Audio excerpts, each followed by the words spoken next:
Senator Dan Sullivan is Republican from Alaska on the Senate Armed Services Committee. Mr. Senator, why the slow walk to get weapons to Ukraine? Hey, Stuart, great to be back on the show, and you're asking the key question. And what's been the fundamental problem with the Biden administration since the beginning of this war is on every single issue, and this is the latest one with the F-16s, they have slow-walked matters, and then Congress, usually the Senate, by the way, usually a bipartisan Senate, has pushed them to make the right decision. The list is so long, it would take me hours to talk about it, but let me just give you a few examples. Initially, the Russian import ban on oil, where we're going to import the Russian oil into the United States, they weren't going to do that. We pressed them to do that. HIMARS, artillery, different weapon systems. This is the latest one. I talked to General Milley about the F-16s this past summer. They thought they were getting there. So this is a huge turnaround that the president just mentioned, and it's more of the same. Congress is going to keep pushing on this, and they'll likely make the decision later, in many ways too late. Is Biden slow walking because America and Europe is afraid of the Russian response? Well, what they keep doing is they keep deterring ourselves. They always say, well, we're worried about escalation, and yet eventually they get to the right decision. The escalation clearly is happening from the Russian perspective. So we need to keep pushing on weapon systems that we can deliver.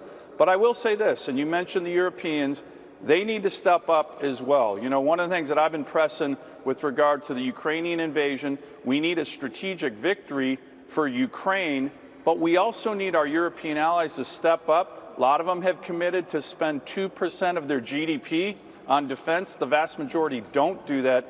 They need to step up as well. But right now, this slow walking a weapons system, which has been characteristic of the Biden administration, is undermining our efforts there. We're expecting an announcement from President Biden on the Willow project, expecting the announcement by tomorrow.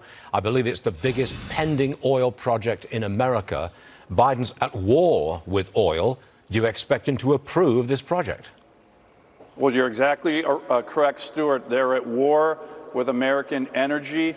You know, there's a lot of things the Biden administration is doing incorrectly, in my view, but the most strategically damaging policy they have had since day one is their energy policy. It undermines American interests across the board: national security, domestic economy, jobs, even the environment. You know what it is. They've been shutting down energy production and slow rolling it from day one, killing infrastructure, getting Wall Street and American banks, pressuring them to not invest in American energy.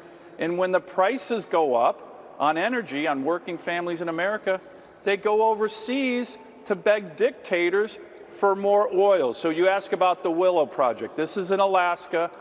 President Trump's administration approved this incredibly important project, highest environmental standards in the world, 2,500 jobs. We could start building it today. They've been slow walking this. Stuart, it's almost 200,000 barrels a day. Imagine what that could do for our national security. They've been slow walking it. We've been pressing the White House almost daily to finally approve it.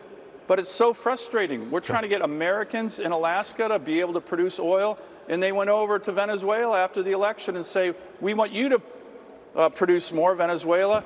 20 times more dirty in terms of production in Venezuela than in America, than in Alaska. I sure hope they're going to approve it. We're going to be watching it very closely. Yep, so but will we. It's really frustrating on this energy policy. We'll be watching it closely as well on the Willow project. Senator, thanks very much for being with us. Always a pleasure. Stuart, Thank you, sir. Great to be on the show. Thanks. You got it.